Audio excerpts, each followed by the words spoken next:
Are you a worker bee in the garden and often find yourself sore and tired from the tasks? Well, you're not alone. But modest changes in thinking and moving can make the experience more restorative. Garden Zen, straight ahead on this edition of Great Gardening. We celebrate each year as we receive it. For good nutrition, we need a balance of colors.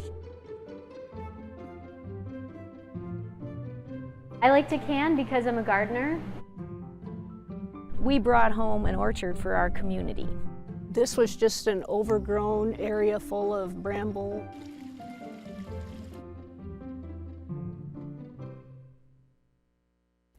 Hello and welcome to Great Gardening. This week we explore the less physical side of gardening, and yes, there is one. Our perennial experts know about that. They are Tom Casper, president of the Duluth Garden Flower Society, and Bob Olin, St. Louis County educator and horticulturist. And you guys are really in tune with the good earth, right? Yeah, I kind of think so. Well, Yeah, I want to hear about this less physical gardening. Well, we're going to talk about Garden Zen and all kinds of things with regard to the less physical aspects of gardening, and it'll be interesting. it'll be fun. Okay. Be fun. All right. And we also want to tell you we do have phone volunteers standing by, so please give them a call with your garden questions. Our number locally is 218-788-2844, or if you're outside the area, call toll-free 877-307-8762, or you can email your questions during this half hour to askgardening@wdsc.org. And those questions will land here on our table, and these sage gentlemen will be able to answer them for you. Sage. Gentlemen. Speaking of which, we do have a few questions left over from last week, so I'd like to start with those if we could. Lynn from Lakewood Township started a crabapple tree from seed last summer, kept it in the house in a container. It is 10 to 12 inches tall, and she's wondering, can I plant it outside this season? And if so, you know, under what kind of conditions, what's an ideal location for that? Well, I'd say she definitely can, and it should definitely grow. You don't know exactly what type it's going to be because it came from seed rather than a cutting, but full sun generally and good drainage, and then, of course, protection from all kinds of varmints, including our friendly deer friends out there. That's right. Deer, rabbits, you name it, problems. And what you'll want to do if she's has been growing it inside is slowly acclimate it to the outside so it doesn't burn. So bring it out a little bit at a time, an hour here or there for a week or so before she puts it out into the landscape. So. Okay. Similar question, or along those same lines, is from Lyle in Superior, who says the deer ate the buds off the lower branches of the apple tree, and he's wondering, will they come back, or should I just prune that off? Well, the lower branches are typically not going to be as productive, and generally we want to bring those up anyway. They will sprout along those main stems, but they're never quite the same because we've lost that most lateral bud. So in most cases, particularly if they're close to the ground, I would trim them right at the main stem. You would. Okay. All right. And I agree. And you'd agree with Agree on that? You would do something the again. same thing, in I fact. would do the same thing. Good for you. Okay. And this question came in a while ago, and so we want to get to it because it's about something a little unusual about lingonberries. And now I know, Bob, you said that you had a little bit of information about that, but this is from Carleton County. It's from Tara, and she's looking for information on the best type of lingonberry bushes, and also, you know, how to plant them, care for them, and prepare them for winter as well. Okay, that's a good, pretty comprehensive question. Comprehensive question it is. Let's see. Lingonberry really are a northern fruit. We have some that are native in North America, but most of the varieties now that are really productive come from the Scandinavian countries, from Germany and Switzerland. And we are kind of fortunate because there's a gentleman at Wisconsin, Eldon Stang, Dr. Stang, that actually introduced a variety of lingonberry that should be very successful in this area. So they could look for Regal, but there are a couple of other established varieties that come out of Europe. Red Coral is one, and there are a couple of other varieties that you can find. You want to treat them just like you would treat blueberries. They don't have the same stature, but they need low pH, they need good drainage, they need full sun. A little winter protection would also be helpful with a little straw to protect the flower buds. But low pH is the key, and full sun and good varieties. So Regal from the University of Wisconsin, we thank our good friends just east of us. Sure. And certainly lingonberries, like a lot of the other herbs that we're talking about, high in antioxidants, so good for you very as good well as for good you. tasting. You know, Okay. people ask why they haven't caught on, and maybe they're a little bit bitter. They're really used in preserves, and we've got blueberries that they're competing with, but there's no reason why we couldn't grow good lingonberries in this area. All right, great. Well, we're going to get to more questions later, but we're talking garden zen and the therapeutic aspects of gardening. And Tom, I wanted to share a picture that you brought in because you've really created your own space for that. Right. Yeah, this is a picture of my little Zen garden, and you know, the three components of a Zen garden is really plant material, and it's minimal amounts of plantings, so not overstated with plants. And then it's also the water or the feeling of water. So in this case, I have a light gravel that I've raked to emulate waves radiating out from the rock. And then the third component is rock or earth. So you have sort of those three working together in a Zen garden to create sort of a complementary, calming sort of space that you can go and reflect. And for me, it is that component of gardening that's a little slower, and it's less physical. It's in the garden, and it's just sort of moving rocks slowly around, and in a matter of moments, spending a little time in a garden like this, you really change a little bit. So. Right.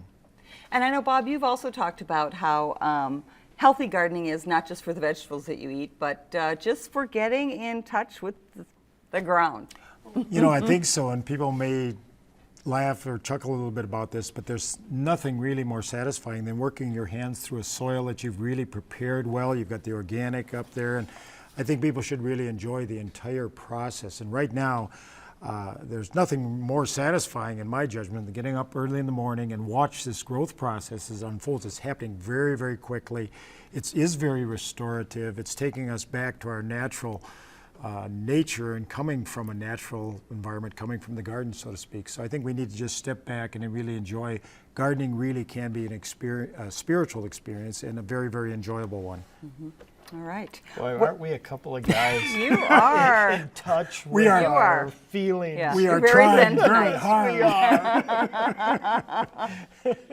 Now that you put the work behind you for the day, at least. Yes, yeah. yes. Okay. And gardening really is, Tom and I both are involved in other enterprises, and gardening is, for me, it really is the calming, tranquil, more restorative side, and that's what gardens should really be. All right. Well, to better appreciate both the metaphysical and the physical in the garden, you might consider some new moves. Here's this week's tip.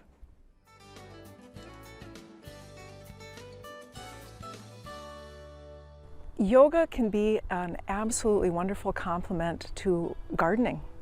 It is an age-old, proven way to keep your body flexible, strong, balanced, and healthy. And if you're one of the gardeners like I am, and you have gone out for an 8-hour day that first beautiful spring day when the sun is out and it's warm, and the next morning you wake up and you're aching all over, you really could think about using a very simple yoga sequence. Don't feel that if you are a little bit even limited physically that you couldn't do a little bit of a sequence that would be phenomenal in helping you to feel comfortable and good. So even before gardening season starts, we all know that we're going to need a little bit more strength in the lower back. And this is excellent for the back line of the body. It's slow, gentle, easy. It can be done on the floor, or you could even go out in the yard. Come nice and close to a tree, standing with your hips directly over your feet about a fist distance apart. Taking your hands to the tree for balance, shoulders over the hips. And then keeping those hips square. Weight on the left foot, you're going to just push out with the heel into that right leg and draw the left arm up as you breathe in, reaching toward the sky, holding for 3, working to 5 breaths, releasing down, repeating to the other side. Just simply coming into a mountain pose Mountain pose is balanced, and you'll notice it's a word from nature. Yoga is based on nature, the balance and the health that's found there. You want your weight directly in the center of the feet. Hips stacked over the ankles, shoulders relaxed, and over the hips. Simply breathing in and up, raising your arms, reaching out over to the left side and taking deep breaths. You're drawing in all that wonderful oxygen from the garden. Hold for about 3 breaths, coming to center, reaching over to the left, breathing deeply, smoothly, coming back to center. You can repeat those if you'd like to. Then reaching out with the arms to the side, lengthening, opening the chest. Take the arms around to the back, drawing the shoulders down and back. You're simply going to lift the heart toward the sun and raise the arms. Inhaling, holding that pose about 3 smooth breaths. From there, simply step your feet a little bit wider than shoulder width. You want to turn your toes forward, taking the hands to the legs. Reach up, nice tall spine here, relaxed shoulders. Bending from the hips forward, supporting your back with your hands on your legs. Coming down as far as is comfortable for you, and then slowly coming up. Lengthen out through the crown from the hips, coming up, keeping the hips steady and stable, and then just taking the arms out to the sides and swinging. This is wonderful after raking. It's free, you're stretching those side muscles. Breathe, just limbering up there. Coming back to center, bringing the feet together under the hips. We're going to go into a chair pose, wonderful for building strength in the legs. You're going to stretch the calf muscles and also really kind of loosen and balance the hips. Breathing in and up, looking up toward the sky, bringing the palms together, looking forward, and then bending the knees directly over the ankles. You want to look down and just see the tips of your toes. Shoulders relaxed away from the ears. And you can breathe. If you want to add a little bit of oomph to it, you can do a little bit of pulsing. The back, the tailbone should be just lengthening toward the earth, letting yourself just release any tension in the lower back here. Breathing in and up, opening to the beauty of your garden, stepping sideways, toes forward, and just do that swing again. Let yourself breathe, relax into it. And these are things you can do anytime. If you have a little strain in your back after a half hour, get up, do a couple stretches. So take the time, honor your body and care for it like you would your garden. Take maybe a couple weeks beforehand, do a couple poses, build a little strength in the back, the hips, a couple stretches, and tend to yourself in that same caring way that you do with your garden. And you will see the fruits of that. Thanks to Sharon. I mean, we were out there that was at Inger Park, and it just felt so relaxing. And you wanted to start stretching and moving and breathing in the fresh air and really getting into the gardening. Yeah, it's such a great example of what we can do to prepare ourselves to be in the garden is just a few of those things that Sharon was sharing with us as a great way to prepare us to garden. All right. Well, more questions coming in. We want to get to those. This one is from Hermantown. I don't know who it's from, but they want to know about using coffee grounds in the garden and what you can use them for. Well, I think the first thing you want to do is compost them. They are acidic, so they should probably go through the compost pile first. Okay. Perfectly great as a compost ingredient, but probably not direct application on the garden in any quantity at least. Small amounts isn't going to hurt. And we're certainly seeing where many of the coffee shops in town are donating their coffee grounds to some of the different gardening programs to go into their composting facilities to help with it. There's a lot of demand for anything that we can add to the garden that's natural. So. But it's something that you do want to break down, is what you're saying. Yeah, it is acidic, and in the breakdown process, if you added too much, you could have that as an issue. But composted, that eventually will come back to neutrality for you. Okay. Joan from Woodland has snow on the mountain edging into the lawn and is wondering, can she use Roundup or will that hurt her raspberries? I didn't see that. They must be close by. Let's see. Anything that she hits with the Roundup, it's going to hurt. So she's got to be lawn. Yep. She's got raspberries, and then she really wants to get rid of the quote-unquote snow on the mountain, or bishop, or goutweed is the proper term. So she has to be very careful, Yeah. because Roundup will eliminate anything that's green, so you probably want to mask other things. And she probably also should cut back the goutweed or the bishop's weed, or what she calls snow on the mountain, and then spray the resprouts or wipe the resprouts. I wouldn't use any kind of a spray in this situation, but put on some rubber gloves, a sponge, and just wipe it on that re-emerging snow on the mountain, and it will take care of the problem. And what also works well for it is even a paintbrush, this spongy paintbrush. Oh, sure. Where she could dab the foliage that she wants to get rid of, but again, avoiding contact with the lawn or anything else she doesn't want to get rid of. So Something I want to get rid of is horseweed, and can I do that dabbing process? Or I know it's a tough one to get at, isn't it? Yeah. Equisetum or horsetail, yeah, it's really Horsetail tough. weed, yes. Very, very primitive plant, and a Roundup is not particularly effective. One of the few, we do have we had a couple products, but really don't have anything other than trying to dig out that extensive underground root system now is about all you can do for controlling Which horsetail. breaks as soon as you grab it. You got to get down underneath, and you got to go after those stolons that are running right underneath the soil. Okay, seeds, yeah. all right. Again, some of that's a little bit more of the physical aspect. Now, if you could just maybe virtually think your way through that process and right. eliminate it, maybe Somehow we'd be okay. find a way to enjoy Yeah, digging remember, those roots. gardening is fun. Okay, Grace from Hermantown has a bougainvillea that she wants to know how to get to bloom. Well, not hardy here, but folks can buy it as a hanging basket, and some of the garden centers have it. Lots of sunshine. It needs as much sunshine as she can give it, so direct sun, west or south side of a house, plenty of heat, and a good moderate fertilizer every couple of weeks. Not a high nitrogen. She doesn't want to force a lot of bloom, but something with some potassium and phosphorus in it to really stimulate that flower bud development. So, but lots of sun, lots of water. Okay, all right. Mike says he was told not to dethatch lawns up here in the Northland. Why is that? Well, the reason we're not going to dethatch is we don't have any thatch to speak of. Thatch is really a product of lawns that have been fertilized very aggressively and watered very aggressively, have a very, very long growing season, and then you can pick up this partially decomposed. It's not the clippings. The clippings will be eliminated and will decompose, but it's really the real thick stolons and root system underneath there. And you're much better plug aerifying, just actually pulling these cores of soil up rather than going through a dethatching process. As a matter of fact, dethatching can actually cut into the living growing tissue of the plant, so dethatching is not a recommended practice this far north. Okay.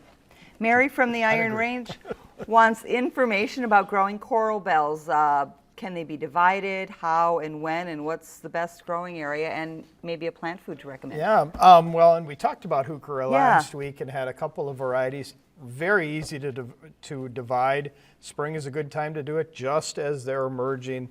One of the problems with coral bells is they don't seem to be real long-lived for folks. And they tend to, because they're a very weak-rooted plant, they also lift up in the soil over time.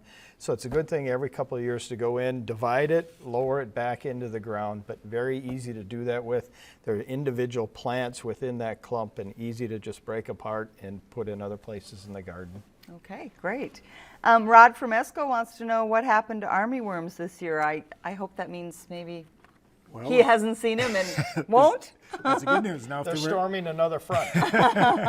if they were listening, we didn't think, even though other people were saying it, that we'd have a problem because we didn't see the initial egg masses. And, Right.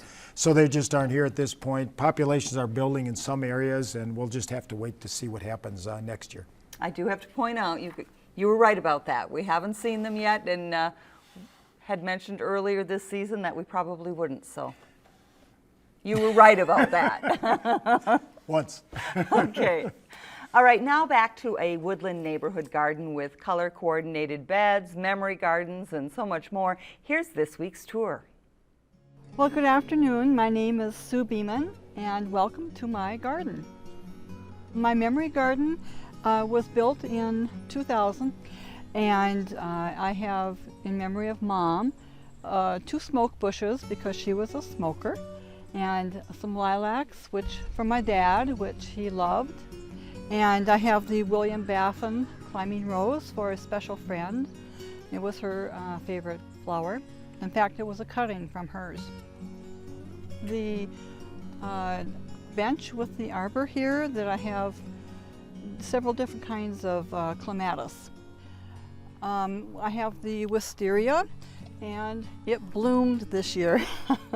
It hasn't bloomed for 4 years, so I was just totally taken aback when I saw this. I had no idea. The bird bath in memory of Mom. Because I started out with the red, blue, and yellow gardens, and now I'm incorporating other colors, I thought, well, I'll have the red pot, blue pot, and the yellow pot to designate those were the original ones. If I know what color the plant is, it goes in to start off in that colored garden. And then, like I say, I like to move things around. I move plants a lot.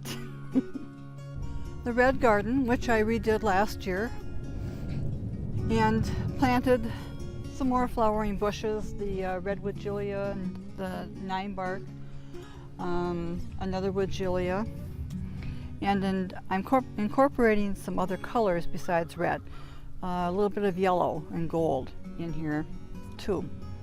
So I've got primrose in the spring and the corabelles. Now the monarda has just opened up and the coneflowers will be coming. Then the blue garden, I planted some different flowers in here. Delphinium is new this year. We've got the clematis, 2 different kinds. Then I have a standing clematis, which is a little different. You don't see it too often. This is about as tall as it gets. It's a harebell. I have it in the white and the blue. And I see my lollipop lilies along with the laetris will be hopefully complementing each other. And the Love Lies Bleeding, it's an annual, but I like the color it gives. Over here we have the scarlet runner bean. I love the color. I planted it because I love the color. It's orange and attracts the butterflies, bees, hummingbirds. This is the hosta garden, which I keep fenced in because I don't want the deer eating all of it. The benches are made from, we used to have a group of basswood trees that finally gave out, and so my husband made benches from the basswood trees.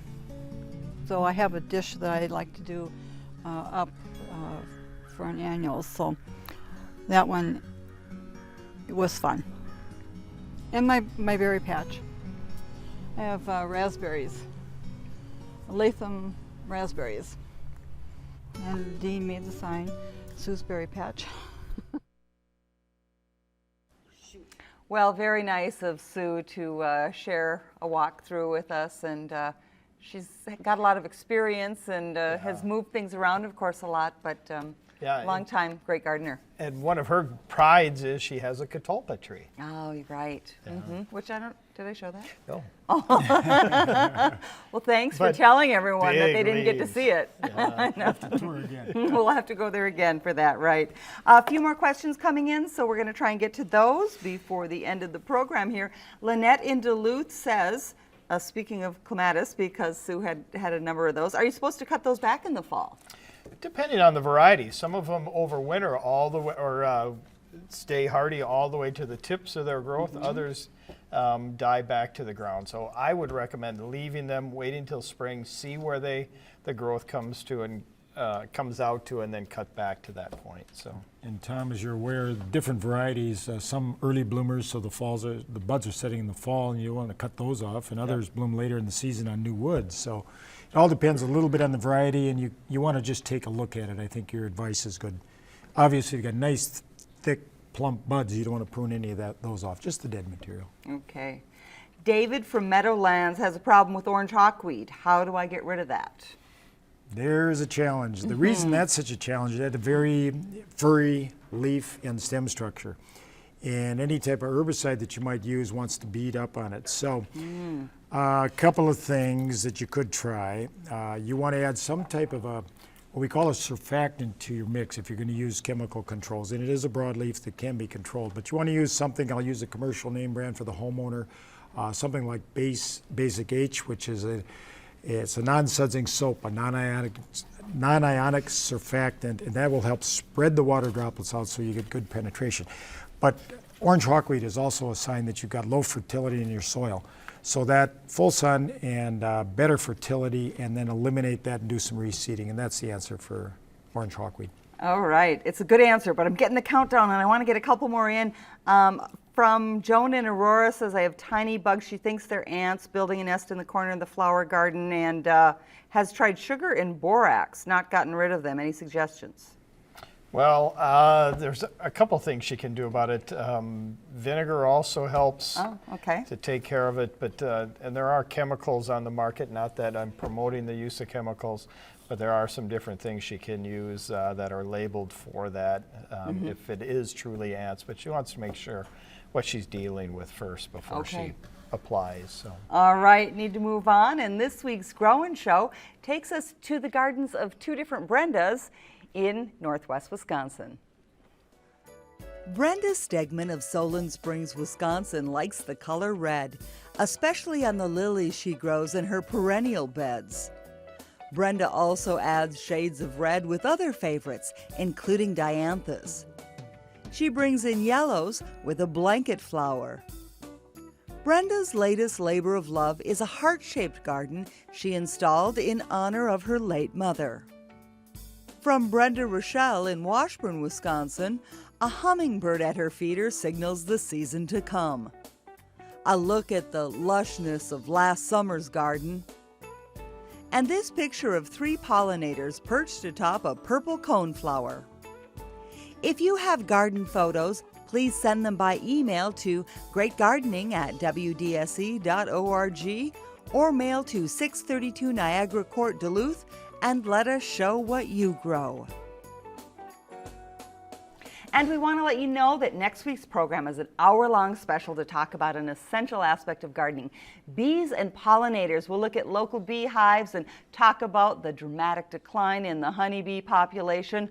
Also, please go to our website because we have more calendar items, 3 big plant sales coming up. So take a look at that. One of them, the Altrusa Garden Club, and then, of course, the one at the Rose Garden, and one to follow. And that's it. We're out of time. We'd like to say namaste. Thank you very much. To everybody. Namaste. We appreciate you guys talking about that. It was a little bit different, but a fun subject, I think. And we want to thank our phone volunteers, Bob Olin and Tom Casper, of course, and to all of you who called in questions. From all of us here at Great Gardening, thanks for watching and enjoy the garden.